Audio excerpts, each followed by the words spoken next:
Política local. Ivan Gonçalves, Manuel Pisco e Nuno Matias analisam a atividade municipal da região. Ao sábado, às 11 horas, com repetição ao domingo, à 1 da tarde. Bom dia, cá estamos para a Política Local com Manuel Pisco, do PCP, Ivan Gonçalves, do PS e Nuno Matias, do PSD. Eu sou o Francisco Alves Rito. Vamos então começar por um dos três temas que escolhemos para hoje, um Partido Socialista de Ivan Gonçalves, que teve desenvolvimentos recentes quanto à sua vida interna, digamos assim. Primeiro, os mais formais, foram eleitos os novos órgãos do partido.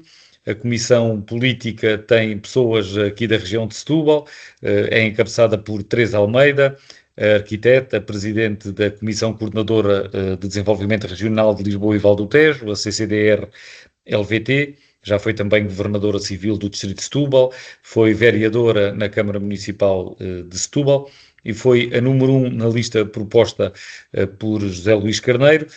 Nessa Comissão Política temos também Ivan Gonçalves, o próprio que está aqui connosco, é membro do programa e está como suplente. No Secretariado Nacional do PS, nestes novos órgãos, temos como cabeça de lista a esse órgão, creio eu, foi Inês de Medeiros. Portanto, temos aqui algumas pessoas da região nestes órgãos. E temos também, desta semana, o regresso de Pedro Nuno Santos à Assembleia da República, após 2 meses de suspensão do mandato, e não apenas regressou, o que só por si já provoca alguma ebulição no seio do partido, mas depois o antigo líder socialista fez questão de deixar vários recados internos, designadamente àquilo que ele considera serem alguns membros potenciais candidatos a líderes que se estão a posicionar e que ele referiu nas suas declarações, designadamente, acho que toda a gente entendeu assim, Duarte Cordeiro, que não aceitou ficar nos órgãos internos do partido para ter maior liberdade. Ivan Gonçalves, antes de mais, o seu comentário a estes novos órgãos do Partido Socialista, à participação de algumas pessoas da região. Há quem diga que Teresa Almeida foi uma segunda escolha, depois de algumas negas, designadamente de Duarte Cordeiro, ao líder do partido. Como é que olha para a participação destas pessoas nos órgãos sociais e à própria composição dos órgãos, e depois também quanto ao presente e futuro do PS, com estes aspectos que eu aqui referi? Qual é o seu comentário? Muito bom dia, Francisco, muito bom dia ao Manel e ao Nuno. Quero também dar-vos um cumprimento a quem nos ouve lá em casa e cumprimentar-vos neste dia 25 de Abril, o Dia da Liberdade, que hoje também celebramos. Bom, relativamente ao futuro do Partido Socialista, eu acho que não deixa de ser um reconhecimento para o trabalho de Setúbal e em particular também em Almada, o facto de nós termos hoje a cabeça de lista à Comissão Nacional foi Inês de Medeiros, Presidente da Câmara de Almada, e a cabeça de lista na Comissão Política foi Teresa Almeida, que lidera a CCDR Lisboa e Val do Tejo e é também militante e dirigente do Partido Socialista aqui no Distrito. Isso acho que é um reconhecimento do trabalho que tem vindo a ser feito. Depois, naturalmente, o Partido Socialista está numa fase em que precisa de se reencontrar e reencontrar-se depois de 8 anos de governo, está há 2 anos na oposição, faz parte também destes ciclos. Acho, e já o falámos sobre isso, que as notícias que vemos tendo são positivas para o Partido Socialista, ou seja, vamos percebendo que o PS vai crescendo nas intenções de voto, que aos poucos vai recuperando a confiança dos portugueses, que também há algum reconhecimento pelo trabalho que foi feito durante os anos de governação do PS e, sobretudo, por contraste com aquilo que tem vindo a ser feito pelo atual governo da AD, que não tem resolvido ou solucionado nenhum dos problemas estruturais do país, antes, pelo contrário, até diria que se tem vindo a agravar. Agora, naturalmente, nós tivemos hoje o regresso de Pedro Nuno Santos ao Parlamento, como o Francisco referia, deixa uma coisa evidente, é que Pedro Nuno Santos é um daqueles políticos, uma daquelas pessoas que não deixa ninguém indiferente, e portanto aquilo que faz é notícia, e existem, não é apenas no Partido Socialista que existem estes protagonistas, já há protagonistas assim, pelo seu carisma, pela atividade, marca as organizações. Pedro Nuno Santos é uma destas pessoas, e portanto não tenho sobre isso nenhuma dúvida. Obviamente pode-se gostar mais, pode-se gostar menos. Não me parece que Pedro Nuno Santos tenha posto, ou que tenha posto ou embaraçado minimamente a direção do PS. Aliás, as declarações do secretário-geral são precisamente no sentido contrário, de que vê com bons olhos o regresso de Pedro Nuno Santos ao Parlamento.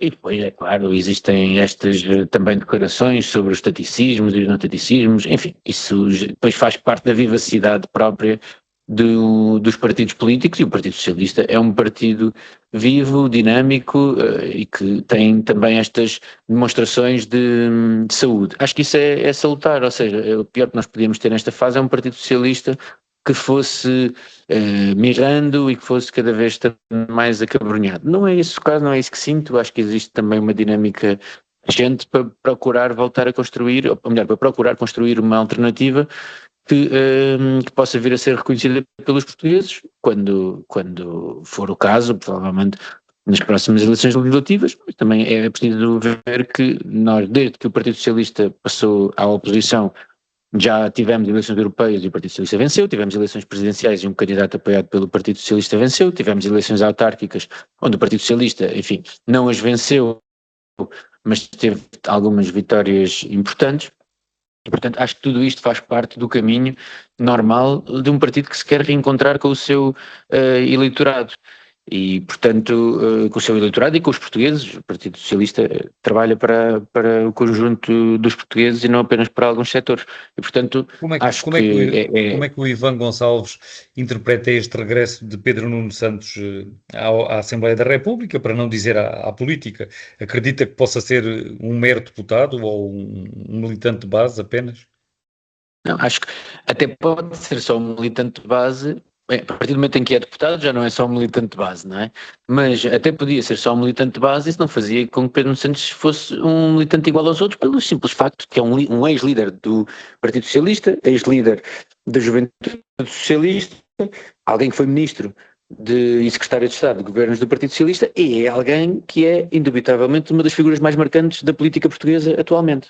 Mais uma vez, pode-se gostar mais do estilo, do conteúdo, mas não há dúvida que é alguém marcante, e portanto não deixa ninguém indiferente e não deixaria ninguém indiferente. O regresso do Pedro Nuno Santos ao Parlamento, eu acho que é o regresso de alguém que aquilo que gosta verdadeiramente é de fazer política. E portanto, alguém que continua a ter aspirações dentro do PS, naturalmente. Eu não sei, não faço ideia quais são as aspirações que o Pedro Nuno Santos tem. Todas elas são obviamente legítimas, podem ser mais ou menos realizáveis, e se o futuro o dirá. Aquilo de que eu não tenho dúvidas é que o Pedro Nuno Santos gosta muito de fazer política, é um político de corpo inteiro e, portanto, está onde gosta de estar, que é no Parlamento. Foi eleito para isso e, portanto, está também com a legitimidade própria de quem foi a votos, de quem encabeçou a lista do Partido Socialista num círculo eleitoral, neste caso no de Aveiro, foi eleito, e portanto acho que é normal, tendo essa vontade de exercer o mandato, nada lhe pode ser apontado. Agora, obviamente, é alguém que pelo seu perfil, que deixará, que naturalmente fará notícias, e acho que para a felicidade dos jornalistas, mas as opiniões, as intervenções de Pedro Nuno Santos e os debates políticos são sempre algo que tem lugar no nosso público, e portanto é isso que acho que vai acontecer. Nuno Matias, como é que olha para este regresso de Pedro Nuno Santos, e também que comentário é que quer fazer relativamente ao resto que já falámos aqui do Partido Socialista, mas no que diz respeito a Pedro Nuno Santos, receia que este regresso à atividade de Pedro Nuno Santos no seio do grupo parlamentar do PS possa aumentar o pendor para a esquerda deste grupo parlamentar. O próprio já disse que não contem com ele para governações ao centro. Bom dia, Francisco, bom dia ao Ivan, ao Manuel e aos nossos ouvintes, e também aproveitar para saudar o dia 25 de Abril, o dia da liberdade, e aliás, o primeiro momento nos permite também estar aqui ao fim destes anos, a debater aqui com pluralismo, com respeito, com latitude democrática, e, portanto, assinalar também a data que estamos hoje também a comemorar, mais uma vez, com todo o prazer e emoção. Em relação à questão, bom, em primeiro lugar, o regresso era um regresso expectável, porque tinha havido uma suspensão de mandato, e a menos que o Pedro Nuno Santos tivesse decidido deixar a vida pública, parece-me que era da mais elementar justiça e respeito pelos eleitores continuar a cumprir o mandato que lhe foi conferido pelos eleitores do Distrito de Aveiro, mantendo-se como deputado à Assembleia da República. Outra coisa, se entendesse, que também era legítimo, tendo sido candidato a primeiro-ministro e não ter sido eleito e tendo tido uma derrota significativa, ter optado por seguir um rumo diferente para a sua vida. E, aliás, como eu aqui já disse, eu sou amigo dele há 30 anos e, portanto, não lhe desejo mal nenhum, sendo certo que politicamente nunca o apoiei, por razões objetivas. Mas, de qualquer maneira, podia ter optado por essa vida, não o fazendo. O regresso parece-me não só natural, como um sinal de respeito para com os eleitores que o elegeram. Isso não significa que não seja evidente que ter um ex-líder na bancada, isso também já aconteceu no PSD, não deixa de causar sempre algum ruído, que foi evidente nestes dias, algum desconforto que, apesar daquilo que foram as declarações do secretário-geral José Luís Carneiro, não deixa de ter sido evidente algum desconforto, porque a sua postura e a forma como está a liderar o Partido Socialista, não há dúvida que tem um registro e um trajeto um pouco diferente daquele que o Pedro Nuno Santos estava a implementar enquanto secretário-geral do Partido Socialista, e isso vai sempre gerar alguma fricção, que é sempre superlativa, ainda mais porque a bancada que está hoje em dia a desempenhar mandato na Assembleia da República teve a escolha essencial do anterior secretário-geral Pedro Nuno Santos, e, portanto,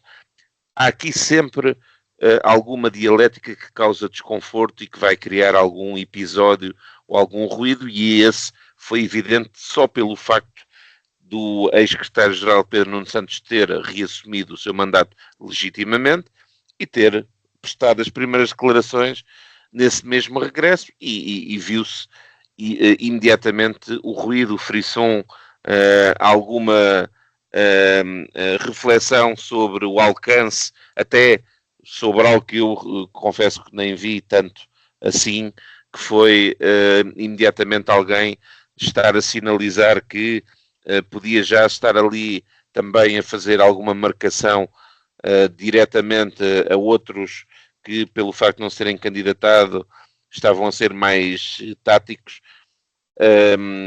Eu acho que ele queria falar mais sobre ele, numa lógica em que ele sempre assumiu as suas divergências. Agora já sabe, qualquer intervenção de um ex-secretário-geral neste contexto vai sempre criar ruído, e não sei se vai ser muito benéfico para o Partido Socialista, mas naturalmente o Partido Socialista vai se preocupar mais com isso do que eu.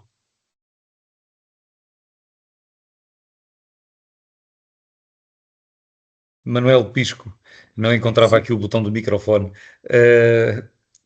O seu comentário também sobre o regresso de Pedro Nuno Santos à Assembleia da República. O que é que antevê ali quanto ao futuro do Partido Socialista e também à atuação do grupo parlamentar, que passa agora a ter uma pessoa que é assumidamente mais voltada para a esquerda do que propriamente para entendimentos com o governo da AD. Bom dia a todos. Neste 25 de Abril é mais um aniversário que todos naturalmente saudamos, e razão pela qual, como bem dizia há pouco o Ivan, pela qual estamos aqui de várias forças políticas, a representar várias forças políticas a debater. Isso é só devido ao 25 de Abril. Portanto, depois dessa saudação, uma saudação também a vocês todos, claro, que estão aqui comigo e os que estão a ouvir. Eu gostava de pegar no 25 de Abril para ligar este facto do regresso de um eleito à democracia que o 25 de Abril permitiu. O Pedro Nuno Santos, desta perspectiva, está a cumprir os preceitos da democracia. Foi eleito fez o seu luto durante algum tempo, interrompeu, não assumiu o mandato, é compreensível, era um líder que perdeu, fez o seu luto e assumiu o mandato que o povo lhe deu agora. Isso é positivo para a democracia e é positivo que os eleitos não o façam como outros não o fazem, outros não fazem isso, mas é preciso que os eleitos, ganhando ou perdendo, assumam a responsabilidade da derrota e desempenhem e cumpram, respeitem o mandato que o povo lhes deu. Ele está a fazer isso, neste aspecto, o 25 de Abril fica um pouquinho melhor quando os agentes políticos cumprem os mandatos que o povo lhe dá. Isto no geral. Quanto ao particular da representação, estamos a falar do Nuno Santos, mas o Ivan estava a referir também a maior representação dos eleitos do Partido Socialista, a representação de membros nos órgãos do partido aqui do distrito de Setúbal, ou da área de Setúbal, e também acho isso natural, quer dizer, o Partido Socialista tem vindo a ganhar eleitorado e posições e representação na Península de Setúbal, e na área do distrito também, basicamente à medida que o PCP vem perdendo, o PS vem ganhando. E, portanto, isto reflete-se nos órgãos nacionais, fazem bem, não vejo nada de especial, vejo como correto que façam, usem esse critério para fazer a composição dos seus órgãos. Agora, quanto ao modo como o regresso do Nuno Santos se faz, eu diria que ele de facto parece que não veio de pantufas, não é? Não veio de pantufas, não bateu à porta, mas veio de botas cardadas a fazer soar os seus passos.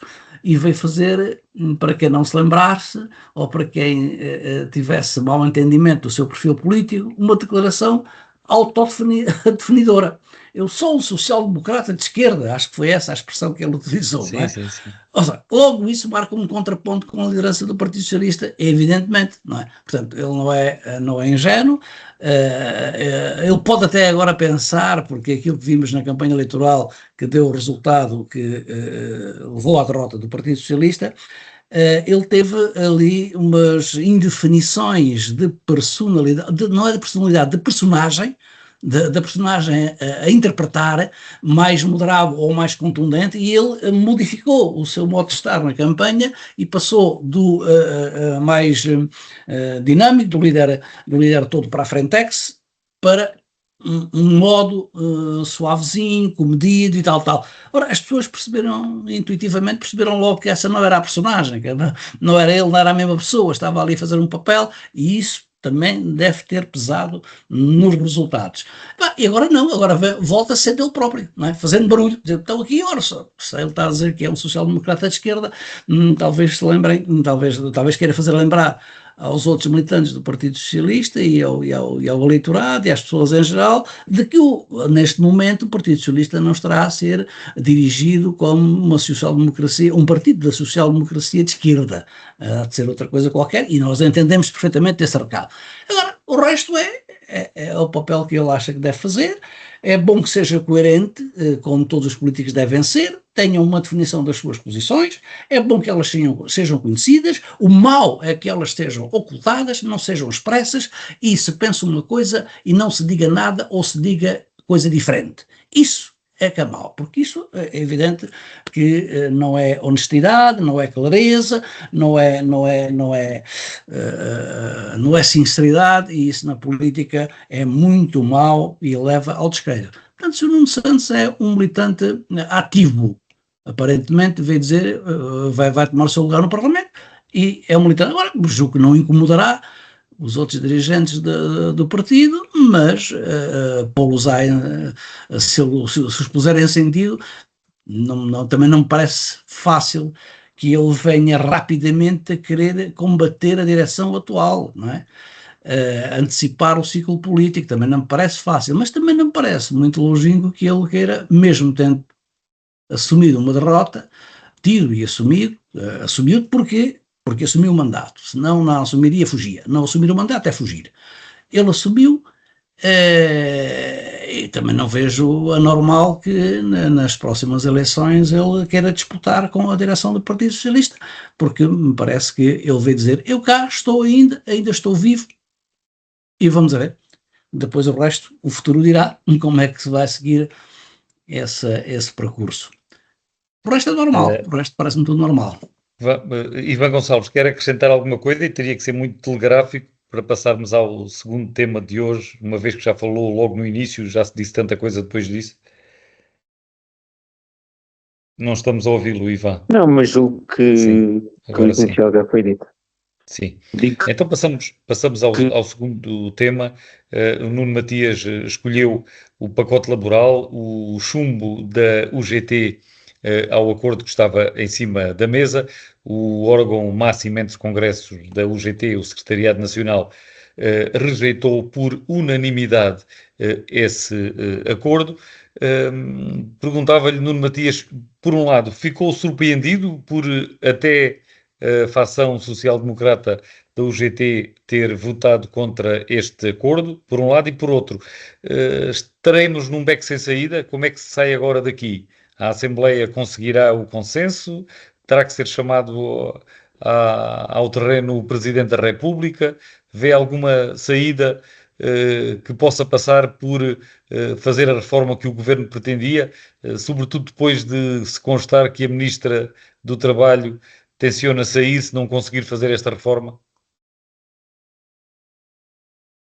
Bom, eu parece-me que, em primeiro lugar, a posição da UGT é sempre legítima, fosse na aceitação, fosse na rejeição, porque tem toda a liberdade e latitude para assumir as posições que os seus órgãos internos entendam.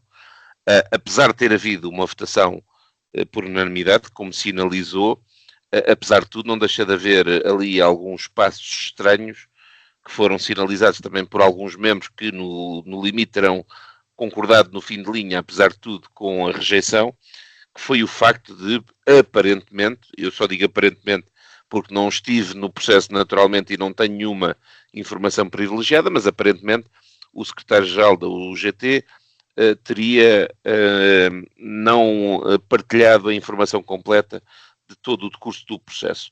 Ainda assim, isso chegou ao fim e a UGT deliberou como deliberou.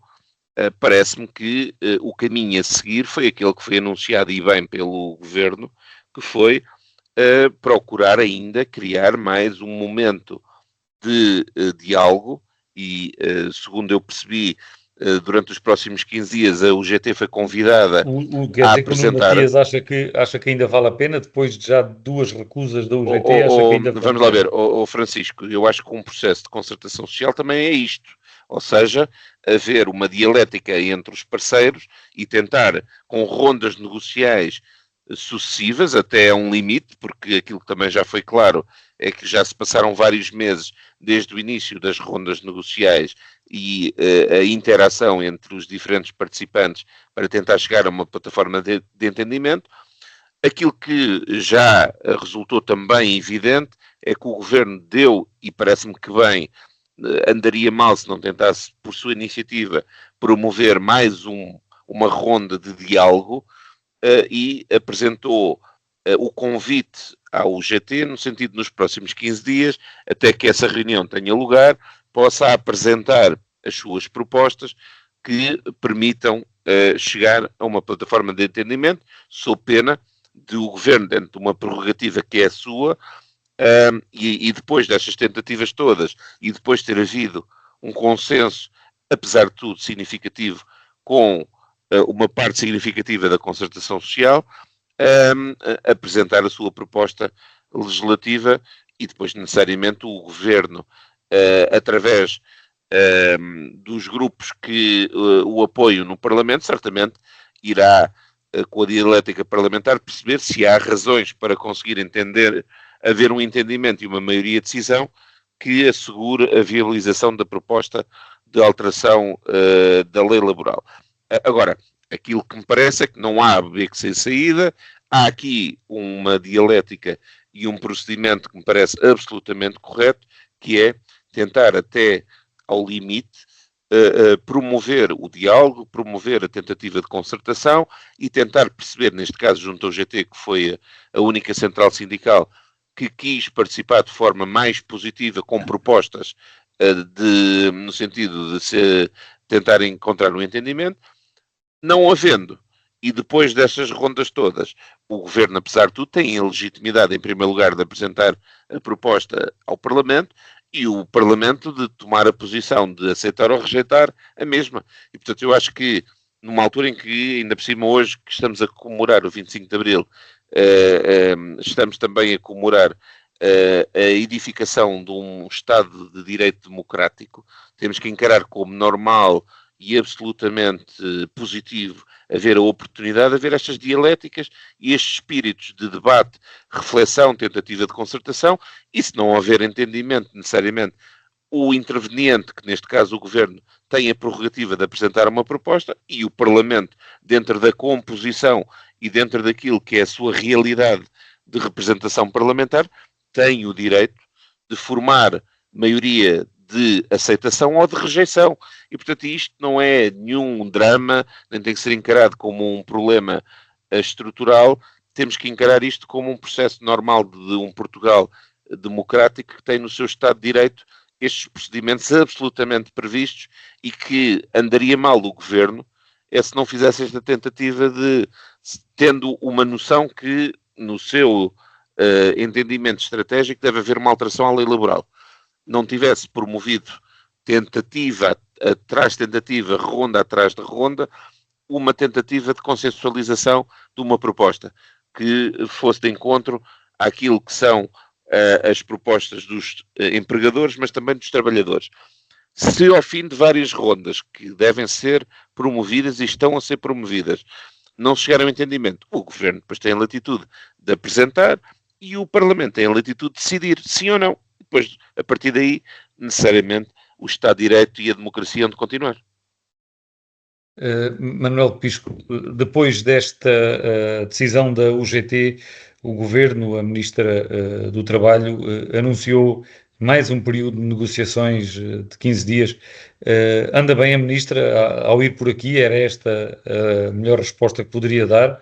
Ou deveria atuar de outra maneira? Pois, esta resposta parece o desbloqueio do Golfo do Hormuz, do Estreito de Hormuz, é a mesma coisa, não é? Agora mais 15 dias, agora mais 24 horas, agora mais uma semana, tal. Bom, isto ou seja, uma pessoa também se vê naquela posição que de facto tem razão, quer dizer, se ela com este tempo todo de tentativa de fazer um acordo na concertação social não consegue lá chegar, se nem a UGT.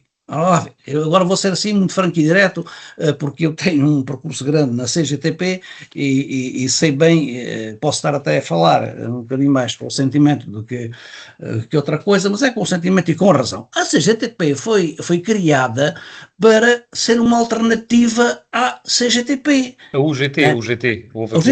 O GT foi criada para a alternativa, né? No campo democrático, etc. E a sua função principal, historicamente, foi sempre assinar acordos, facilitar a assinatura de acordos, mesmo que os trabalhadores perdessem um bocadinho, não perdiam tudo, perdiam um bocadinho menos e tal. Bem, sempre, se até o GT rejeita, por unanimidade no seu órgão máximo, este acordo, vejam a qualidade do acordo. Não, vejam a qualidade do acordo. E, de facto, quer dizer, hoje é que não há argumentos, quer dizer, ninguém consegue explicar como é que a produtividade aumenta com estas medidas, como é que o país cria mais riqueza com estas medidas nas relações de trabalho, nas relações laborais, na legislação laboral. Ninguém consegue perceber isso. Portanto, isto agora o que é que se vai passar? A Ministra diz que se demite se não conseguir o acordo e não conseguir aprovar a revisão do Código de Trabalho. Diz isso, acho que faz muito bem. Foi a única missão que lhe vimos ter até agora. Ele falhou redondamente até agora neste processo e aparentemente falta ainda saber se o Chega vai a jogo ou vai contra uma posição de contestação ou de apoio do Governo. Falta saber isso, que eu acho que ainda não percebi bem, que ainda não está bem percebido. Portanto, mesmo eu acho que o Governo... aqui, Manuel, deixe-me só interrompê-lo neste particular. Agora mesmo no final da semana, o líder do Chega, André Ventura, veio com a ideia de reduzir a idade da reforma e a mim fez-me logo pensar que isto é já mostrar um pouco das cartas. Claro, é marcar uma posição daquilo que o Chega vai querer para ter ganhos para de causa. pôr condicionantes, não é? É para pôr condicionantes. Está a fazer o seu bluff para pôr condicionantes a isto. Não? É evidente que o Chega também fica numa posição entalada, então vai agora apoiar o Governo que quer ser ele a alternativa ao Governo e vai apoiá-lo numa questão que tem uma dimensão social e uma expressão social muito grande. O Chega também deve saber isso, não é? Mesmo que sejam mais aventureiros na linguagem, nos atos e nos comportamentos, mas devem perceber isso, não é? Isto é uma questão social que toca a muita gente. Agora, depois, esta ameaça que o Governo vem fazendo, se não houver acordo na concertação social, então isto vai para a Assembleia da República e é lá discutido. Bem, primeiro é preciso arranjar uma maioria, por isso o Partido Socialista não está disposto a dar a mão. Há maioria ou não há maioria? Se passar, mesmo na hipótese de passar, vai para o PR, julgo que o Presidente da República já disse, já foi suficientemente claro, se não houver acordo na concertação, ele não publica e devolve ao Parlamento. A Assembleia ainda assim pode confirmar. Exatamente, é isso que eu estou a dizer. A Assembleia pode confirmar e então o Presidente tem que publicar, sim senhora. Mas ficam as questões constitucionais. Há pelo menos 4, a questão da não reintegração do trabalhador após decisão favorável do Tribunal. Isso é uma questão constitucional óbvia. A questão das convenções não se aplicarem aos trabalhadores em outsourcing e dos serviços mínimos, do impedimento da atividade sindical, onde haja membros associados ou não haja associados. Todos esses constrangimentos à atividade sindical são coisas que, apreciadas em sede tribunal constitucional, não podem passar. Portanto, isto parece uma causa perdida mesmo, não é? Agora, e atenção, mais em resposta ao Nuno Matias, o Estado de Direito Democrático tem que ser respeitado em toda a sua dimensão, não é só no que nos interessa, em todos os seus aspectos. Há matérias que a Constituição e a lei prevê que sejam acordadas em concertação social. Sejam discutidas e acordadas em concertação social. Eu acho que um governo que leve propostas para o Parlamento, ou o governo parlamentar que leve propostas que foram rejeitadas na concertação social, fica com uma legitimidade diminuída. Isso não é, vamos lá ver. Quer dizer, a gente não se faz as regras, mas esta não passou, não interessa. Quer dizer, diz também, não diz que o GT tem toda a legitimidade em ter uma posição de recusa. Então e a CGTP? Não tem a mesma legitimidade? Pelo facto de recusar, foi excluída das negociações, até no processo, como eu dizia na semana passada, do processo negocial que aqui se desenvolveu. Isto é uma aberração, não é? Põe-se um dos parceiros, que é o mais representativo de uma das partes dos trabalhadores, é afastado porque não concorda. Até agora, a UGT já não pode ser afastada porque está lá Estado e agora já dá grande coisa para negociar. Então o Sr. Ministro dá uma extensão, magnanimamente, dá uma extensão, a ver se a UGT reconsidera e ainda vai a acordo.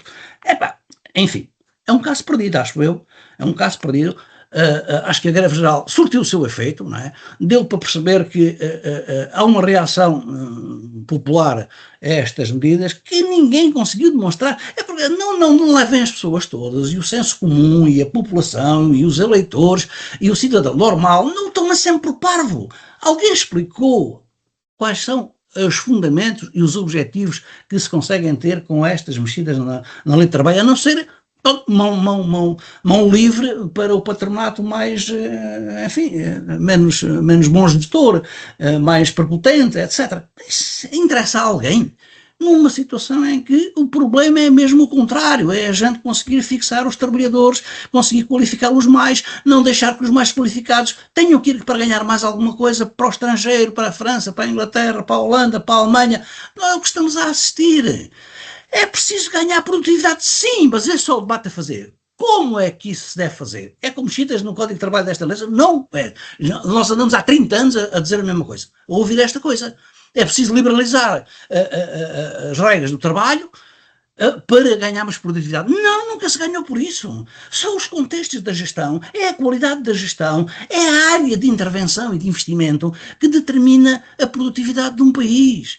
Nós não temos falta de liberalidade nas relações laborais, nenhuma falta de liberalidade. Temos é que garantir segurança para os trabalhadores, porque temos que os segurar. Quando aparece um grande investimento, qual é o grande problema em Portugal? Não houve mão de obra suficiente. Há grandes investimentos até agora nas áreas das novas tecnologias, em Sines, lá em cima, na Vila da Feira, creio, no norte. Há grandes investimentos. Qual é o problema maior? Falta de mão de obra qualificada. Até nós andamos a combater os trabalhadores e a colocá-los numa posição subalterna quando, ao longo dos anos, desde a nossa bendita entrada na União Europeia ou na CEE, nós nunca saímos da cepa torta em paridades de poder de compra e em nível de rendimentos dos trabalhadores. Estamos sempre a perder. Porquê? Porque Manuel, não se cria mais riqueza. Vamos ouvir também o Ivan para termos depois aqui uns minutos para o último tema. Ivan Gonçalves, ainda vê alguma possibilidade num acordo de concertação social depois de 2 chumbos da UGT, ou acha que estes 15 dias não vão conseguir aquilo que não se conseguiu em 9 meses? Bom, eu essa parte não consigo antecipar o que possa acontecer. Eu já tinha a semana passada dado a minha opinião sobre aquilo que me parecia que devia ser a posição da UGT, que é precisamente essa. Acho difícil que a UGT deva acompanhar uma proposta destas, ou seja, que pudesse ter, que pudesse vir a aprová-la. Mesmo alterando alguns dos 6 pontos considerados críticos, não vê que haja margem para a UGT assinar um acordo? Mas eu não digo que não haja margem para a UGT assinar o acordo, eu não faço parte da direção da UGT e, portanto, aquilo que eu não percebo, como estando a ver de fora, é porque é que a UGT há de assinar um acordo que não melhora em nada a vida dos trabalhadores. Isso é que eu tenho mais dificuldade. Ou seja, mais dificuldade em perceber. Porque se existissem ganhos de direitos laborais, de nós pudéssemos, se estivéssemos aqui a falar de um acordo que pudesse aumentar... Há sempre a possibilidade, Ivan Gonçalves, de haver um projeto de lei, uma proposta de lei do Governo pior na Assembleia da República, portanto haver uma alteração ou uma reforma mais nociva para os trabalhadores. Eu não acho que o UGT deva assinar um acordo com medo daquilo que o Governo possa fazer na Assembleia da República, até porque o UGT também sabe quais é que são as circunstâncias que existem na Assembleia da República, ou seja, não existe, o Governo não, no fundo existem 3 blocos. Há uma maioria de direita e é o que se tem falado para viabilizar o acordo. Claro, há uma maioria de direita, mas é preciso não esquecer que a forma como o Chega se posiciona nestes temas, como partido populista que é, muitas vezes vai muito mais ao encontro de políticas, ou melhor, segue políticas que são, no fim de contas, muitas vezes liberais ou neoliberais, mas falo também com uma dose de demagogia muito grande e, portanto, dificilmente julgo que nós podemos ver o Chega a tomar medidas que sejam visivelmente nocivas para os trabalhadores. O caminho que costuma seguir é o caminho mais fácil. Ainda há pouco falávamos da questão da idade da reforma e dos problemas que isso teria. Melhor, não falávamos, mas nós todos sabemos seriamente os problemas que poderiam existir para o sistema de segurança social se baixássemos a idade da reforma, tendo em conta aquilo que é hoje a esperança de média de vida comparada com há 20, 30 anos atrás no nosso país. Ainda assim, o Chega, nós sabemos que os programas eleitorais do Chega costumam ser altamente deficitários, porque essa é a sua forma de fazer política, é prometer tudo a todos, sabendo que depois não o cumprirá. Obviamente que nós depois também sabemos quem é que financia o Chega, quem é que está por trás de todas essas, de qual é a linha de pensamento do Chega, mas não me parece que cometessem o erro de se juntar a uma proposta que fosse ou que seja evidentemente prejudicial para a maioria dos trabalhadores. E, portanto, acho que essa visão mais liberal sobre o mercado de trabalho assenta hoje grande parte naquilo que é o PSD, em parte do PSD e depois, obviamente, na Iniciativa Liberal. Portanto, não vejo como é que se consegue no Parlamento fazer uma reforma que vá ao encontro daquilo que é. Estamos a ouvir o Ivan Gonçalves, concorda? De trabalho. E posso... Concordo. Ok, pronto, posso estar enganado, Ivan, mas onde eu quero chegar é que não me parece, ainda que no Parlamento o PSD se junte ao Chega, se junte à Iniciativa Liberal para tomar medidas que sejam lesivas dos trabalhadores, não me parece que o GT ou qualquer só assinar e ceder a essas propostas e, no fundo, legitimá-las. Acho que seria um erro estrondoso de qualquer central sindical que o fizesse. Portanto, mas enfim, mais uma vez, eu não sou associado da UGT, não tenho, é a minha opinião apenas enquanto observador. Ficamos agora com pouco mais de 10 minutos para o final do programa. Passamos para o último tema, cerca de 3 minutos e pouco a cada um, e começamos por Manuel Pisco. Ainda a guerra e os preços que têm subido, os preços da energia decorrente, numa situação decorrente da guerra entre os Estados Unidos e o Irão. Manuel Pisco, foi o Manuel que escolheu este tema. O que é que há a acrescentar? O que há que acrescentar é alguma clarificação de porque é que as coisas acontecem, como é que acontecem. As guerras são um processo de acumulação maciça de capital e de riquezas. É uma acumulação aceleradíssima quando se desenvolvem as guerras. Quem olhar para as guerras, basta um exemplo. Em 1939 os Estados Unidos estavam na maior depressão da sua história, a Grande Depressão, uma depressão económica, tudo de rastros socialmente. Uma década depois, em 1939, começa a Segunda Guerra Mundial. E no período da Segunda Guerra Mundial, os Estados Unidos são o fornecedor de armas, de material, de bens, de tudo, desenvolvem a sua indústria e saem em 1945 da Segunda Guerra Mundial com o poderio americano que nasceu da miséria da guerra na Europa e na Ásia. É assim que o poderio americano se constrói. E as guerras são um processo de acumulação de riqueza, sai de onde a riqueza e vai para onde? Sai dos bolsos dos cidadãos comuns, do cidadão comum, sai do bolso dos povos, pelo aumento dos preços, pelo aumento depois das tarifas, pelo aumento dos impostos que com o aumento dos preços vêm atrás, e depois acumulam naqueles que fazem as armas, naqueles que têm os grandes negócios. A guerra que está a passar agora é igual à guerra que motivou as outras invasões e mudanças de regime na Nigéria, no Congo belga, na Síria, no Iraque, na Líbia. O mesmo processo. Eram empresas nacionais que exploravam o petróleo e o gás. Agora são as Exxons, BPs, são todas americanas e europeias que estão a explorar. Qual é o crime do Irão principal e o que motiva a guerra? É que está lá a ser explorada ainda por uma empresa nacionalizada. É uma empresa pública do Irão que explora. Não é a BP, não é a ENI, não é a Exxon, não é, enfim, não são. Ou seja, vejam o que aconteceu na Venezuela. Na Venezuela são os Estados Unidos que estão a passar licenças de exploração do petróleo da riqueza daquele país. E os países só têm duas fontes de riqueza. Uma direta, que são as suas riquezas naturais, aquilo que exploram, aquilo que podem produzir, e outra indireta, que é aquilo que cobra dos impostos das empresas dos cidadãos. Não há mais. E os Estados Unidos estão a fazer isto porque estão a rapinar as riquezas do mundo. Como é que o fazem? Através do aumento dos preços. É aí que elas vão. O que é que se passa com os preços? Eu chamava só a atenção e rapidamente... Sim, para concluir, Manuel, temos de estar aqui também 3 minutos. Houve uma intervenção, um programa de informação, foi na SIC Notícias. O Zé Gomes Ferreira apresentou os números dos custos do gasolina simples, do gasóleo, do gás, etc. E a conclusão é que há preço de referência com a margem de lucro justa. E estão a ser praticados na gasolina simples, no gasóleo e no gás, preços que são o dobro daquilo que é o preço calculado pela Entidade Nacional do Setor Energético. E os governos e a Comissão Europeia e o Conselho Europeu não sabem isto, porque já falam em taxar os lucros extraordinários, portanto sabem que há margens a crescer. O lucro excessivo existe e devia ser taxado. Manuel, vamos passar para o Ivan, para depois terminarmos com o Nuno Matias. Ivan Gonçalves, sobre isto que estávamos aqui a falar e esta perspectiva do Manuel Pisco, de que esta guerra, esta iniciativa dos Estados Unidos é sobretudo motivada por razões ideológicas, não sei se concorda, qual é o comentário que quer fazer?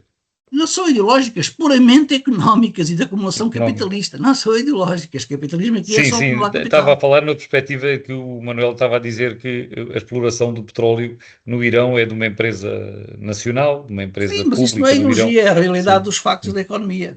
Mas era na perspectiva da economia. Ivan Gonçalves.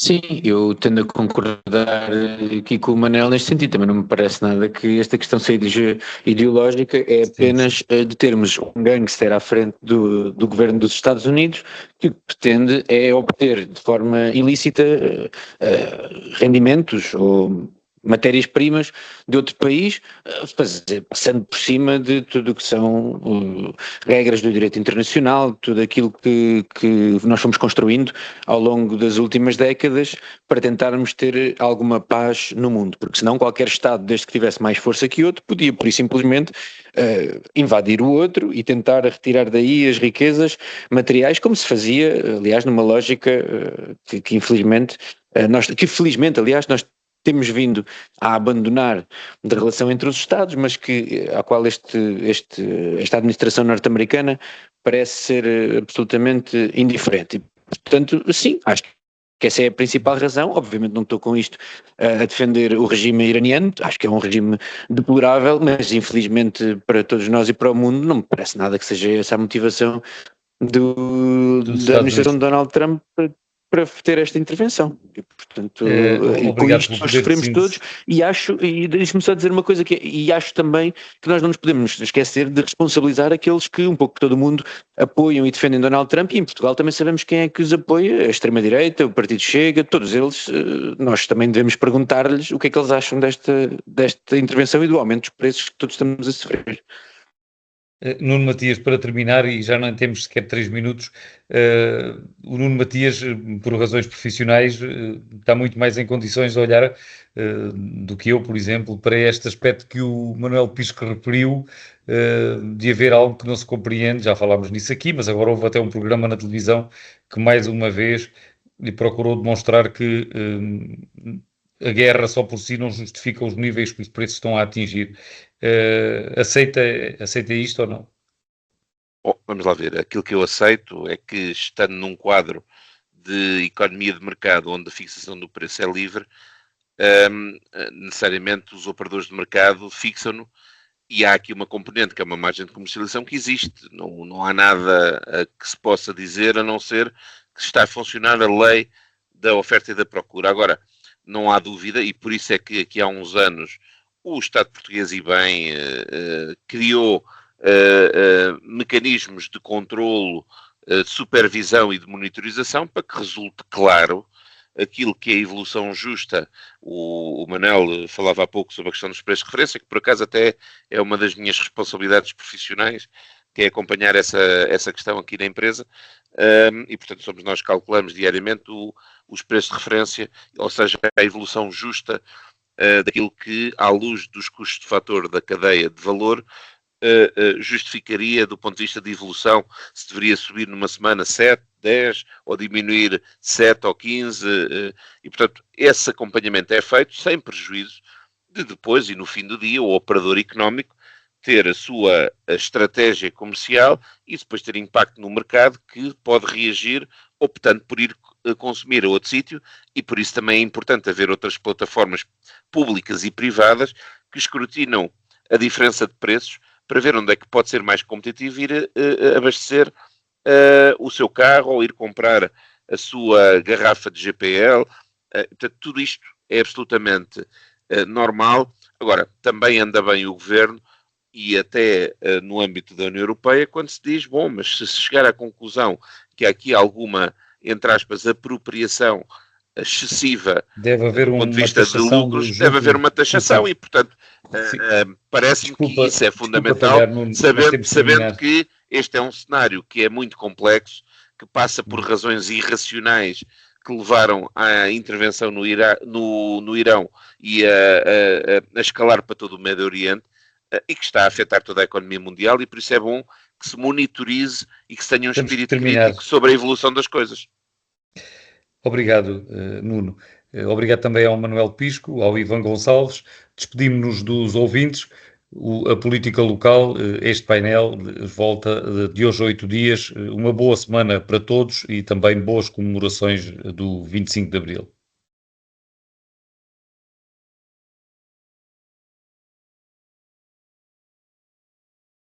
Política local. Ivan Gonçalves, Manuel Pisco e Nuno Matias analisam a atividade municipal da região. Ao sábado, às 11 horas, com repetição ao domingo, à 1 da tarde.